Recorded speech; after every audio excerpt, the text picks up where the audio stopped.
자, 여러분들 앞에 책상 앞에 보면은 테이블에 보면은 베스트 전도 대상자들 명단이 있습니다. 우리 시력이 닿는 데까지 한번 눈을 쫙 들어가지고 한번 우리 베스트의 명단을 한번 읽어봅니다. 이은수, 우연희, 배혜영, 김도구, 김옥선, 조태영, 요구르트 아줌마, 류준기, 배우숙, 이도경. 아멘. 우리가 한 달 동안 이 이름들을 부르면서 기도하였는데, 매일 새벽마다 기도하고 또 예배 때마다 기도하였는데, 하나님께서 이 이름들을 하나님 나라의 생명책에 기록하신 줄로 믿습니다. 이들이 빠른 시일 내로 우리 교회로 다 연결되어져서 우리와 함께 구원의 백성으로 그 구원의 반열에 설 줄로 믿습니다. 이를 위하여 우리 성도님들 끝까지 이 베스트들의 구원을 위해서 끝까지 기도해 주시고 아름다운 섬김으로 함께 해 주시기를 바랍니다. 자, 오늘 디모데후서 4장 1절과 2절 말씀을 가지고 부르심 앞에 선 증인의 사명, 부르심 앞에 선 증인의 사명이라는 제목으로 말씀 나눌 때에 하나님께서 은혜 주실 줄로 믿습니다. 여러분, 우리의 인생의 마지막 때, 우리의 죽음이 다가오는 것을 알고 있는 그때가 되면은 우리의 마음은 과연 어떨까요? 또 죽음의 때가 다가오고 있다라는 것을 아는 분들은 내 자녀들에게 또 내 이웃들에게 어떻게 위로할까, 또 어떤 유언을 남길까, 그런 생각들을 가지고 그 마지막 순간을 맞이하기도 할 것입니다. 오늘 우리가 읽었던 이 디모데후서는요, 이 바울 복음 전파를 위하여서 수차례의 죽음의 위기를 넘기고 또 고문도 당하고 그 어려운 위기를 넘겼던 바울의 인생 말년에 죽음의 때가 다가왔음을 깨달았었던 그때에 차디찬 감옥에서 죽음을 앞두고 있는 것을 느끼면서 마지막 유언으로 디모데에게, 믿음으로 낳은 아들이죠, 디모데에게 영적인 아버지 되시는 바울이 유언과 같은 말씀을 남기면서 엄하게 명령하고 있는 말씀입니다. 자, 이 바울은 1, 2, 3차 전도 여행을 통하여서 아시아 여러 지역에, 서아시아 여러 지역에 복음을 전하고 교회를 많이 세웠습니다. 가는 곳마다 교회 개척을 하면서 바울을 통하여서 많은 영혼들이 예수 그리스도를 믿는 그런 기적과 은혜의 역사가 나타났습니다.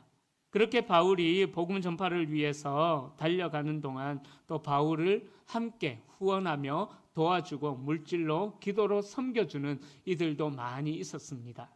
자, 특별히 이 바울이 그렇게 사역의 현장에서 말씀을 전하는 동안 바울에게 많은 제자들이 생겨나는데 그 제자 중에서 대표적인 제자가 바로 오늘 본문의 주인공인 디모데라는 사람입니다. 자, 바울이 루스드라라는 지역을 갔을 때에 처음 디모데를 만나요. 이 디모데를 만났는데 디모데는 어머니 유니게와 외조모 로이스를 통해서 신앙을 배웠다라고 디모데후서 1장에서 말씀합니다. 그리고 또 사도행전 16장에 보면은 이 디모데의 믿음이 얼마나 아름답게 성숙을 했는지, 얼마나 그 믿음이 아름답게 자랐는지 성도들에게 거짓 없는 믿음이라고 그렇게 칭찬받을 정도의 훌륭한 믿음이 이 디모데에게 있었습니다. 그리고 또 이 디모데의 복음을 향한 열정, 하나님의 나라와 또 교회를 향한 그 열정을 바울이 알고 나서부터 이 바울이 디모데를 믿음으로 낳은 영적인 아들로 삼으면서 디모데에게 특별히 많은 애정을 부어줍니다. 그렇게 복음을 향한 헌신과 열정을 바울이 알게 되면서 오랜 시간 동안 바울은 디모데의 멘토 역할을, 선생님의 역할을 감당하게 됩니다. 자, 그러는 중에 이 바울이 자신이 개척한 교회를 디모데에게 맡기는데, 이 바울이 개척한 에베소 교회에 거짓 스승들이 갑자기 많이 나타나게 돼요. 허탄한 이야기와 또 신화와 끝없는 족보 논쟁. 그러니까 유대인들은 족보에 죽고 사는 그런 사람들이었거든요. 그러니까 이 끝없는 족보 논쟁과 같은 것을 통하여서 다른 거짓 교훈을 가르치는 거짓 선생들이 등장합니다. 그러니까 나이가 어린 디모데가 그 교회를 목회하기가 너무나 힘들었다라는 거죠. 자, 그런 상황에서 바울은 에베소 교회를 지키기 위하여서 디모데에게 너가 이렇게 해야 된다, 저렇게 해야 된다, 그런 가르침을 주는 말씀이 바로 이 디모데 말씀인데, 디모데 전서가 에베소 교회를 지켜나가는데 어떻게 해야 된다, 그런 필요한 지침이 기록되어 있다면은 이 디모데 후서는 그 디모데 전서를 기록하고 나서 어느 정도 시간이 흐른 후에 다시 바울이 디모데에게 개인적으로 전하는 마음이 들어있는 내용이 바로 이 디모데 후서입니다. 자, 디모데 전서와 디모데 후서가 같이 붙어 있다고 해서 쭉 연결해서 쓴 서신이 아니에요. 디모데 전서를 쓰고 나서 한참의 시간이 흐르고 난 다음에 디모데 후서를 쓰는데, 이 디모데 후서는 처음에 말씀드렸던 대로 바로 바울이 죽음을 앞둔 그 마지막 때에 유언처럼 남긴 말씀이다라는 거죠. 그러니까 오늘 본문을 읽어보면은요, 바울이 이 땅을 떠날 때가 다 되었다라는 것을 스스로 알 수 있을 정도로 몸이 많이 쇠약해져 있다라는 것을 알 수가 있습니다. 자, 그렇게 이 디모데 전서는 교회를 지켜나가는데 어떻게 지켜나가야 될 것인가 가르쳤고, 이제 디모데후서에는 개인적인 바람을 그렇게 말하고 있는데, 이 디모데후서의 내용은 두 가지로 요약할 수가 있어요. 지도자로서의 소명을 확실하게 해야 된다. 하나님께서 너를 부르셨기 때문에 너는 교회를 책임지는 그 지도자다. 그래서 어떤 거짓 교훈에도 흔들리지 말 것을 그렇게 이야기하면서, 두 번째 또 강조하는 것이 뭐냐 하면은 에베소 교회 안에 들어와 있는 거짓 스승들, 그 성도들을 유혹하는 그 잘못된 스승들을 유혹에 넘어지지 않도록 조심하고 교회를 잘 지킬 것을 말하면서 디모데 후서가 마무리가 되어지는데, 그렇게 서신을 마무리하면서 오늘 본문에 보면은 바울은 자신이 살아왔던 삶을 두고 엄하게, 아주 엄중하게 디모데에게 명령을 내리면서 권면을 합니다. 바울은 이 땅을 떠나기 전에 바울의 사역을 이어가야 할 디모데에게, 그리고 오늘 이 시대를 살아가고 있는 저와 여러분들에게 하고자 하는 말이 있다는 거예요. 그냥 단순한 유언이 아니라 하나님 앞에서, 그리고 우리 성도들이 디모데에게도 전했지만 지금 이 시대를 살아가고 있는 우리들에게도 엄중하게 명령하면서 바울이 죽기 전에 마지막으로 힘을 내어서 할 말이 있는데 그 말을 잘 들어라 라고 이야기하면서 오늘 본문 말씀을 이야기하고 있는 것입니다. 여러분, 우리가 죽음이라는 것이 내 앞에 있구나라는 것을 직감할 때에 그 마음이 어떨 것 같습니까? 저도 예전에 중고등부 시절 때에 꼭 그런 체험, 여름 수련회 때 가면 꼭 그런 체험을 했었던 기억이 나요. 관 같은 거를 짜가지고 땅 파가지고 거기 관을 넣어놓고 거기에 들어가는 하여튼 그 죽음을 앞둔 채, 그래서 얼굴에 수건 하나 덮고 막 흙도 막 던지고, 그래 어떤 형은 막 조그만 돌멩이도 막 던지면서 장난치기도 하고 막 그랬었던 기억이 나는데요. 그 죽음에 대한 체험을 하는, 그래서 관 뚜껑을 딱 덮는데 눈물이 막 핑 돌면서요. 이거 정말 잘 살아야 되겠다. 하여튼 그런 생각들을 했던 기억도 납니다. 여러분들은 과연 죽음이라는 것이 내 눈 바로 앞에까지 오게 되었다라는 것을 직감하게 될 때에 여러분들 마음은 어떻겠습니까? 보통 사람들은 내 인생의 마지막 때가 되었다, 이 땅을 떠나야 되는 시간이 되었다라는 것을 직감하게 된다면은 여러 가지 반응들을 나타내 보입니다. 제가 목사로 있다 보니까는요, 때로는 임종 예배를 드리게 됩니다. 이제 죽음 이후에 장례 예배를 많이 드리지만은 죽음 이전에 바로 직전의 순간인 임종 예배 때도 이제 그 성도님들을 만나보게 되는데요. 참 어떤 분들은 너무 고통 가운데 그 죽음을 두려워하고 있는 분들도 만나기도 합니다. 또 반대로 어떤 분들은 편안하게 목사님, 저 괜찮아요. 저 이제 이사 가는 거예요. 하나님 나라 가는 거예요. 그래서 괜찮습니다. 저 염려하고 걱정하는 저를 오히려 위로해 주는 성도님들도 만났던 적이 있습니다. 이 죽음이라는 것을 직감하게 된다면은 어떤 분들은 절망과 두려움에 빠질 것이고, 또 반대로 어떤 분들은 자신의 살아왔던 그 삶을 정리하면서 잠잠히 그 죽음의 순간을 준비하는 분들도 있을 것입니다. 그런데 바울은 오늘 본문에서 이 두려운 죽음의 순간 앞에서 전혀 다른 아주 놀라운 반응, 담대한 반응을 우리에게 보여주고 있죠. 바울은 죽음의 순간 앞에서 마지막 힘을 짜내어 가지고 한마디를 하고 있는데, 오늘 본문 1절과 2절 그리고 뒤에 나오는 그 말씀을 하고 있다라는 거죠. 바울은 예수님을 만난 후에 자신의 사명을 발견하고 나서 그 사명을 위해서 계속해서 달려왔는데, 이 뒤에 말씀 뒷부분에 보면은요, 이렇게 말씀해요. 내가 전제와 같이 부음이 되었다라고 이야기하죠. 그럼 제가 예전에 말씀드렸던 적이 있는데요, 이 전제라는 제사는요, 어떤 제사냐면은요, 제물을 하나님 앞에 올려드릴 때 그 제물이 잘 타도록 술을 붓는, 그 알코올 성분의 술을 붓는 그러한 제사를 의미합니다. 그러니까 이 전제는 어떤 의미가 있냐면은 마지막 피 한 방울까지 짜내어서 그 제물을 하나님 앞에 올려드리는 제사가 전제라는 거예요. 그러니까 이 바울은 자신의 삶을 추억해 볼 때에 자신이 하나님 앞에서 자기에게 있는 모든 것을 다 드리면서 마지막 피 한 방울까지 짜내어서 하나님 앞에 부어지는 그런 삶을 살았다라고 고백하고 있습니다. 바울은 예수님을 만나기 전에 하나님을 향한 열심이 있었던 사람이에요.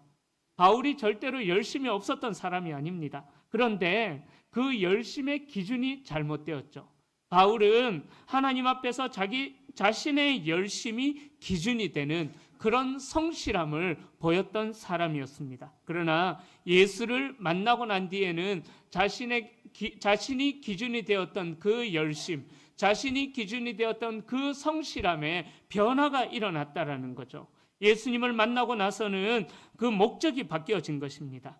살아가는 목적인 사명을 올바로 깨닫게 되었다라는 거죠. 예수님을 만나고 나서 오직 자신의 삶의 목적은 복음 전파가 내 삶의 유일한 목적이고 복음 전파가 내 삶의 유일한 존재 이유다라고 바울은 그렇게 선포하면서 그렇게 죽음의 위기도 무릅쓰고 복음을 전하는 삶을 살아갔다라는 것입니다.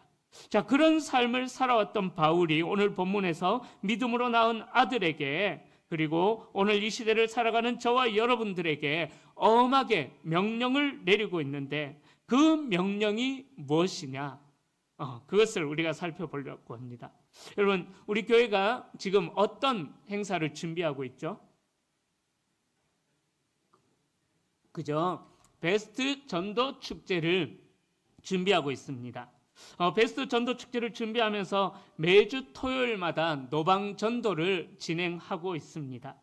그런데 여러분들, 노방 전도라는 말을 들을 때 어떤 생각이 드십니까? 말씀을 준비하다 보니까는 영화의 한 대사가 생각나더라고요. 그 범죄도시라는 영화에 장이수라는 사람이 이런 이야기를 해요. 그 형사가 그 장이수라는 연변족 사람 역할, 중국 사람 역할을 해요.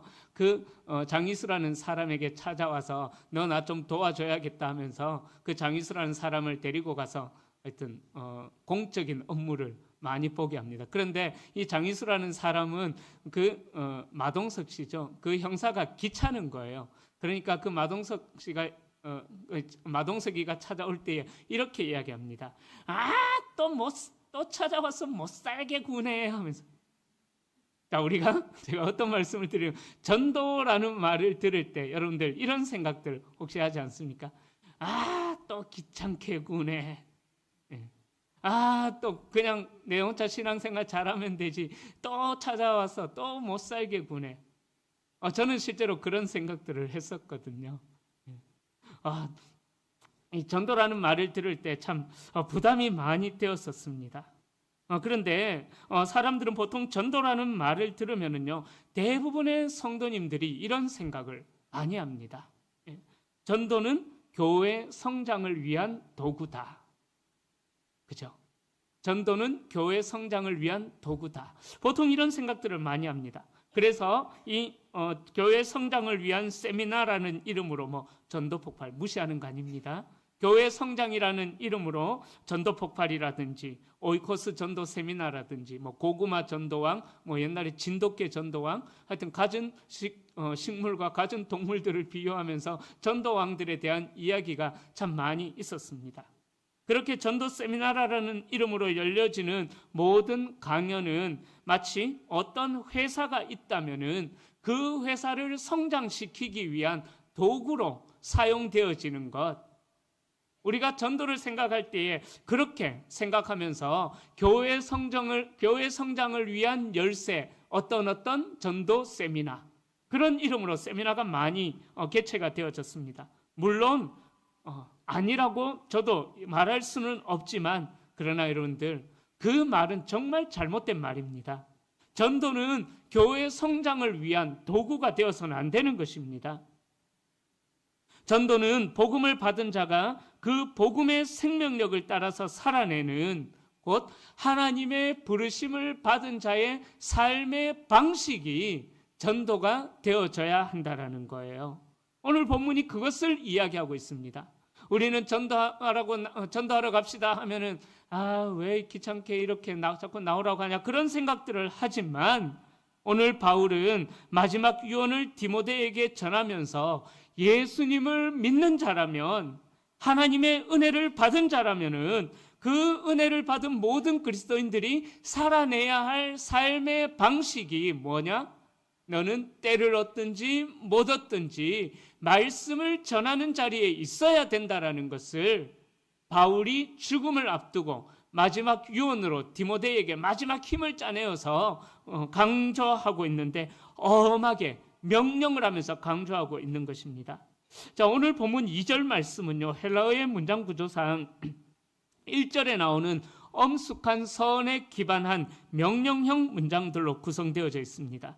그러니까 1절 말씀은 디모데에게 명령을 내리는 근거가 되는 거고요, 2절 말씀은 그 명령의 내용이 무엇인가를 이야기하고 있는 것입니다. 자, 그렇다면 바울이 디모데에게 명령을 내리는 근거는 무엇일까요?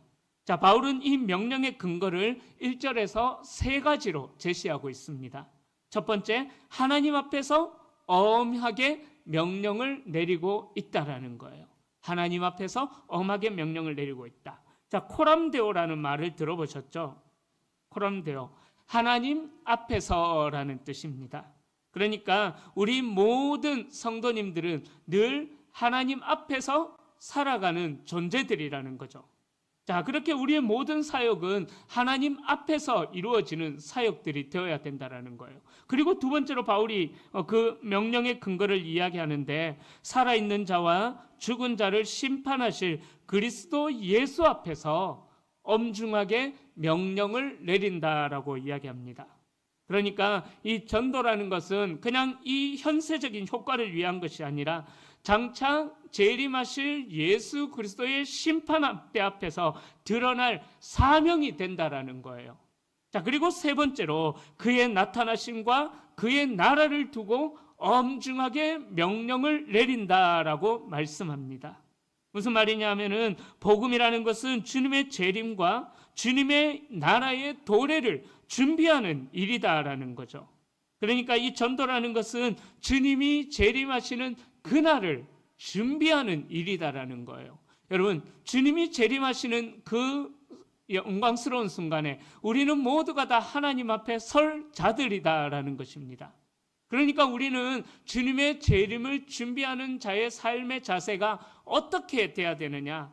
하나님 앞에서, 그리고 살아있는 자와 죽은 자를 심판하실 그리스도 예수 앞에서, 그리고 그의 재림, 그의 나타나심과 그의 영원한 나라를 두고 바울이 엄중하게, 무겁게, 두렵게 디모데에게 명령을 내리고 있는 거예요. 그래서 바울은 이어지는 2절에서 이렇게 말씀합니다. 우리 2절 말씀 함께 읽어보겠습니다. 너는 말씀을 전파하라. 때를 얻든지 못 얻든지 항상 힘쓰라. 범사에 오래 참음과 가르침으로 경책하며 경계하며 권하라. 자, 1절에 그 명령의 근거를 제시하고 나서 이제 어떻게 살아야 될 것인가? 하나님의 은혜를 받은 그리스도인들이라면은 이렇게 2절 말씀처럼 살아야 된다라는 거예요. 즉, 이 2절 말씀이 우리 그리스도인들의 삶의 방식, 우리 그리스도인들의 삶의 기본 태도가 되어야 된다라는 것을 바울이 이야기하고 있는 것입니다. 자, 2절의 말씀을 전파하라라는 이 구절은요, 헬라어의 선포하다는 의미의 케리소라는 단어에서 나왔습니다. 이 케리소라는 단어는 단순히 정보 전달을 의미하는 것이 아니에요. 정보 전달하는 것처럼 이야기하는 것이 아니라 이 케리소라는 단어는 왕의 명령을 대신 전하는 사자, 그 대사의 권위를 가지고 선포하는 일이 말씀을 전하라라는 케리소의 선포하다라는 단어의 의미인 것입니다. 그리고 때를 얻든지라는 단어는 제테오라는 단어를 사용하는데, 이 제테오라는 단어는 발견하려고 구하려고 애쓰는, 정말 간절하게 애쓰는 그러한 태도를 의미합니다. 그리고 또 못 얻든지, 이 말은 말 그대로 시기를 잃어버린, 철이 지나버린 그런 의미인 것입니다. 그러니까 복음 전파에는 복음 전파하는 그리스도인들은 왕의 명령을 대신 전하는 대사의 역할로서 때를 얻든지 못 얻든지 그 뜻을 전하기 위해서 발견하려고 하고 구하려고 하고 또 상황에 상관없이 철이 지나갔다고 할지라도 복음 전파하는 삶의 방식을 살아내야 된다라는 거예요. 또 계속해서 볼게요. 항상 힘쓰라라는 단어는요, 에피스템이라는 단어를 사용하는데, 이 단어는 곁에 서 있다, 임하다라는 뜻입니다. 그러니까 곁에 서 있으면서 항상 준비해야 된다라는 의미예요. 그러니까 이는 전도자들이 얼마나 하여튼 기동성을 가지고 있어야 되는지 항상 준비된 상태를 요구하는 것입니다. 쉽게 말하면 이런 거죠. 우리 남자분들 군대 다녀오신 분들은 아시죠? 5분 대기죠. 늘 분장 꺼멓게 칠해가지고 항상 이렇게 명령이 떨어지면은 바로 출동할 수 있도록 대기하는, 바로 이 항상 힘쓰라는 단어가 그런 의미가 있는 거예요. 그리고 바울은 계속해서 강조합니다. 범사에 오래 참음과 가르침으로 경책하며 경고하며 권하라라고. 이 오래 참음은 상대방의 반응이 적대적일지라도 참고 기다리는 인내의 자세이고요. 또 가르침이라는 것은 단순히 책망하거나 권면하는 데서 끝나는 것이 아니라 진리로 양육하고 세우는 태도를 의미합니다. 그리고 경책하면은 노출시키다, 드러내다, 빛으로 가져오다라는 의미가 있고요. 경계하면은 책망하다, 진지하게 꾸짖다라는 의미가 있습니다. 그리고 마지막 권하라라는 말의 의미는 무엇 곁에서 부르다, 소집하다, 그런 의미가 있습니다. 자, 그러니까 이 2절의 말씀을 종합해서 살펴보면은요, 이 본문은 말씀을 전파하는 그 일이 단순한 외침이 아니라는 거예요. 바로 세상을 살리는 변화의 외침이 된다라는 것을, 영혼을 살리는 변화의 외침이 된다라는 것을 바울이 이야기하고 있는 것입니다. 자, 그렇다면 우리가 왜 전도를 해야 되겠습니까? 이 전도는요, 바로 하나님의 구속사적인 계획에 참여하는 길이기 때문입니다. 하나님께서 이스라엘 민족을, 창세기 12장에 보면은 이스라엘 민족을 아브라함으로부터 시작하십니다. 출발하게 하십니다. 자, 그렇게 아브라함으로부터 출발하게 하신 이스라엘 나라의 존재 목적은 바로 너는 복의 근원이 될지라. 바로 하나님의 백성들이 이 땅에서 복의 근원이 되는 사명을 주셨다라는 거예요.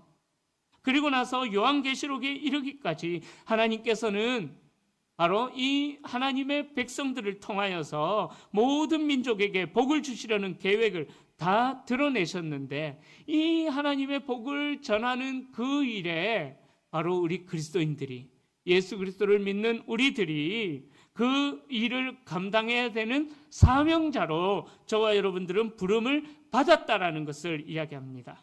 그러기에 여러분들, 이 교회는요, 또 여러분들, 성도된 여러분들은 단순한 교회 공동체의 일원이 아니라는 거예요.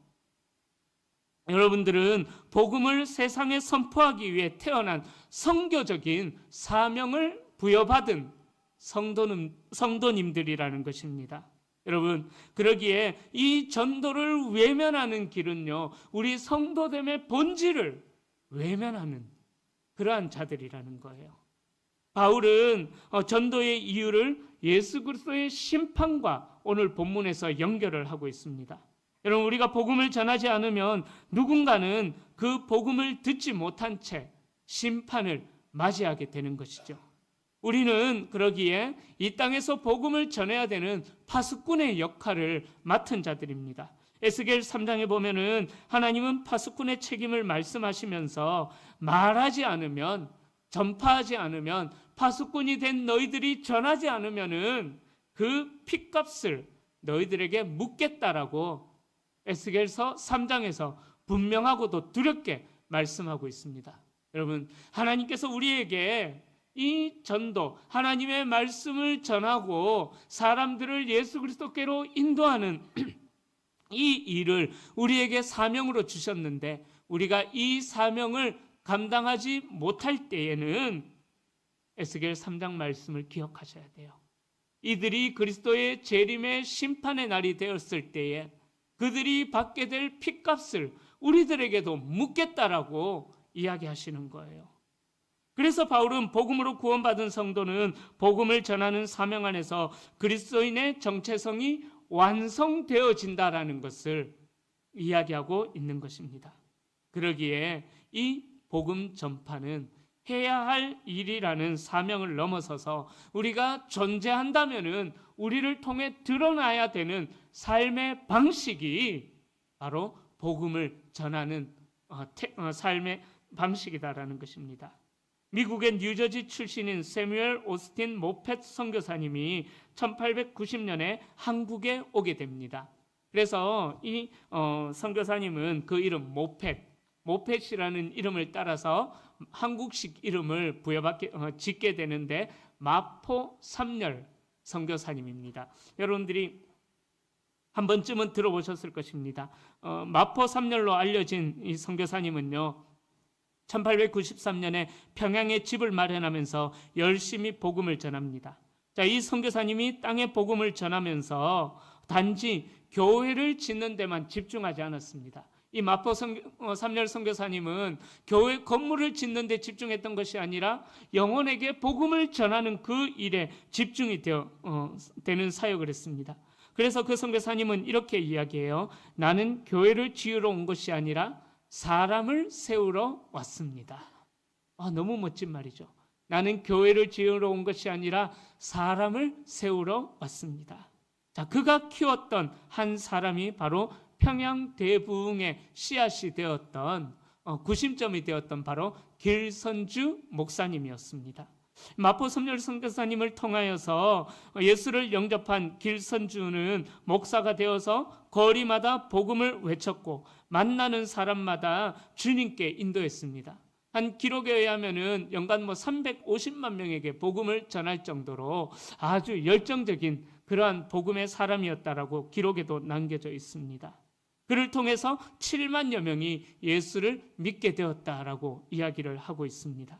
여러분, 그 마포 삼열 선교사님의 사람을 세우는 그 일을 통하여서 길선주 목사님이 세워졌고, 길선주 목사님을 통하여서 그 당시는 조선이었죠. 그 조선 땅에 수많은 회심과 교회의 부흥이 일어나게 되었다라는 것입니다. 여러분, 복음을 전하는 것은요, 단순한 교회의 프로그램이 되어서는 안 됩니다. 우리가 이런 순서에 따라서 마치 어떤 프로그램처럼 우리가 이 전도 축제를 진행하지만, 그러나 이 전도는요, 복음을 전하는 일은 단순한 프로그램이 되어서는 안 됩니다. 이 전도라는 것은 하나님의 마음에 동참하는 일이 되는 거예요. 전도는 예수 그리스도께서 다시 오실 날을 준비하는 일이 되는 것입니다. 그러기에 우리는 때를 얻든지 때를 못 얻든지 말씀을 전파하는 증인의 삶을 결단해야 하는 것입니다. 제가 결혼을 하고 나서 참 아내가 이 여자 참 대단하다 싶었던 적이 있었습니다. 칠곡 북안교회에서 사역할 때인데 집이랑 교회랑 걸어서 한 15분 정도 되는 거리였는데 저는 이제 일찍 출근을 하잖아요. 그러면은 아내가 그렇게 이제 예서를 안고 그렇게 걸어가는데 비가 많이 내리는 날은 짧은 거리지만 어쩔 수 없이 아기 때문에 이제 택시를 그렇게 타고 가게 됩니다. 택시 타고 가면은 한 3분, 5분 정도 거리밖에 안 돼요. 근데 제 아내가 참 대단하다 싶은 게 뭐냐면은 그 3분, 5분 사이에 택시 기사분을 전도를 하는 거예요. 예. 아내가 선교단체 출신이거든요. BBB라는 선교단체 출신인데 늘 그 직장인 선교단체에서 훈련이 되어 있다 보니까는 그 짧은 시간에도 그 복음을 사역일을 통해서 복음을 전하는 것을 보면서 아내가 어느 날 저녁에 저희한테 그런 이야기를 해요. 여보, 내가 오늘 택시를 어쩔 수 없이 타면서 아저씨에게 복음을 전했는데 예수를 믿도록 당신도 같이 기도해 주세요라고 그 신혼 때 아내가 그렇게 요청을 하는 것을 보면서 그 짧은 시간에도 그냥 가지 않는 것을 보면서 제 아내가 참 대단하다 싶은 생각들을 했던 적이 있습니다. 여러분, 이 전도라는 것은요, 우리가 그냥 해야 할 일, 그냥 그 수준에서 머물러서는 안 됩니다. 우리 전도라는 것은요, 하나님의 말씀을 전하는 것은 우리의 삶의 방식, 우리의 삶을 이끌어가는 습관처럼 되어져야 된다는 것입니다. 그러기에 사랑하는 성도님들, 우리의 핵심 가치를 어디에 두어야 하겠습니까?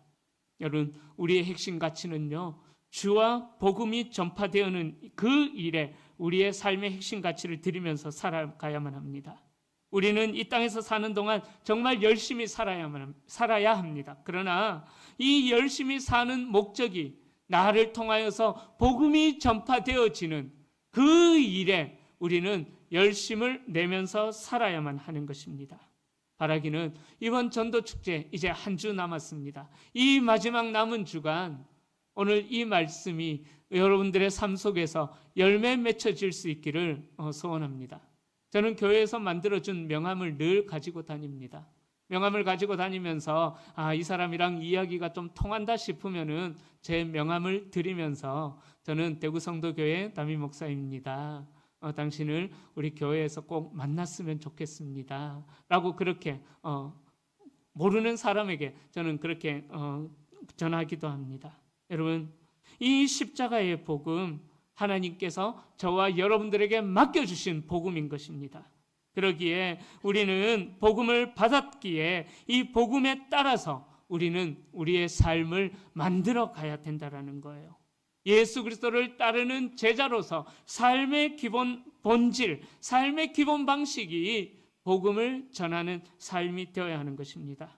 바라기는 정말 마지막 하루를 사시는 것처럼 주와 복음을 위해서 살아가시는 우리 성도님들이 되어 주시기를 축복합니다. 그렇게 우리가 하나님 앞에서 주의 복음을 전하면서 살아갈 때에 마지막 날 꿈속에서라도 뵙고 싶었던 내 주님을 배우는 그날이 되었을 때에 우리 주님께서는 우리를 안아주시면서 이렇게 격려해 주실 것입니다. 잘하였도다 착하고 충성된 종아, 내가 전하고자 하는 복음을 네가 전해 주었구나. 내가 너에게 너무 고맙다. 너무 고맙다. 너무 수고했다. 그렇게 주님께서 우리를 위로해 주실 줄로 믿습니다. 이제 말씀을 정리합니다. 여러분, 전도는 선택이 아니라 부르심을 받은 그리스도인으로 부르심을 받은 저와 여러분들의 삶의 방식이 전도인 것입니다. 또 더 나아가서 하나님의 마음에 참여하는 일이고 주님의 재림을 준비하는 삶이 바로 전도인 것입니다. 그러기에 너는 말씀을 전파하라. 때를 얻든지 못 얻든지 항상 힘쓰라라는 이 바울의 외침이 오늘 우리에게도 들려지기를 축원합니다. 그래서 하나님의 명령에 순종하여서 우리가 복음의 증인으로 살아가는 우리 모든 성도님들이 다 되시기를 예수님의 이름으로 간절히 축원합니다.